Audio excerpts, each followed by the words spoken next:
In a small village nestled between rolling hills and a meandering river, there stood two trees, a grand, majestic mango tree and a humble bamboo.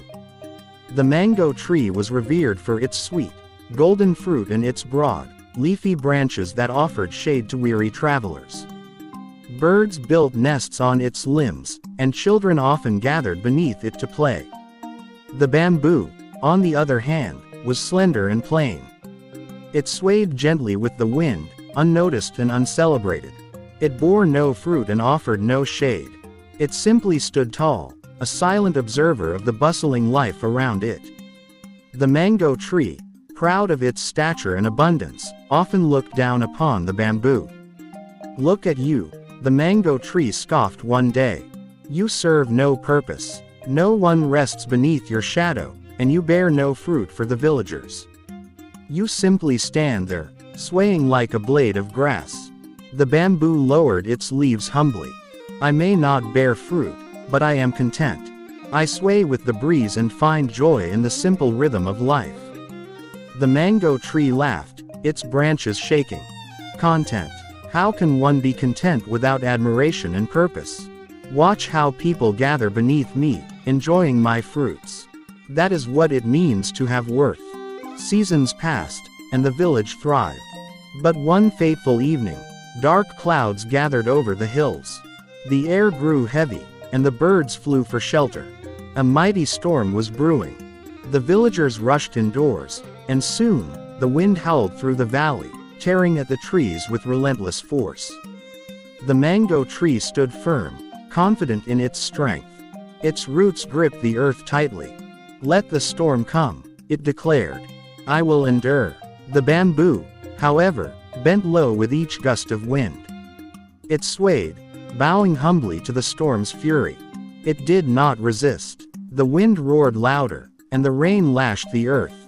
The mango tree fought valiantly, but its thick branches became a burden. The force of the storm pulled and twisted them until, with a mighty crack, one branch snapped and fell. But the bamboo, it danced with the storm. Bending, yielding, and rising again, it swayed without breaking. When the storm passed, the villagers emerged to assess the damage. The once proud mango tree stood shattered, its massive branches scattered across the ground. The villagers mourned the loss of the tree that had given them so much. But to their astonishment, the bamboo stood tall, unbroken. It had weathered the storm with grace and resilience. One villager approached the bamboo and said, "Though you bore no fruit, you have shown a strength of a different kind. You taught us that sometimes, it is not the one who stands tall that survives, but the one who bends without breaking."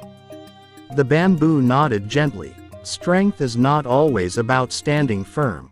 True strength is knowing when to yield, to adapt, and to endure. The villagers now saw the bamboo with new eyes. They planted more bamboo along the riverbanks to prevent erosion, recognizing its resilience. They used its strong yet flexible stalks for building homes, baskets, and tools. The bamboo, once deemed insignificant, had become invaluable. And though the mango tree no longer stood in its former glory, its legacy endured. The villagers cared for its stump, and in time, small shoots sprouted anew. The mango tree, humbled by the storm, grew again, this time, with greater wisdom. It no longer mocked the bamboo. Instead, it admired the resilience of its slender neighbor. The two trees, once divided by pride and judgment, now stood in harmony. The mango tree and the bamboo teaches us that true strength lies not in stubbornness, but in resilience and adaptability. Life's storms may come unexpectedly, testing our resolve. While standing firm can sometimes be necessary, knowing when to bend, adapt, and endure is a sign of wisdom. Pride may offer temporary satisfaction, but humility and resilience bring lasting strength. Just as the bamboo thrived through flexibility, we too can weather life's challenges by embracing change and remaining grounded in our values.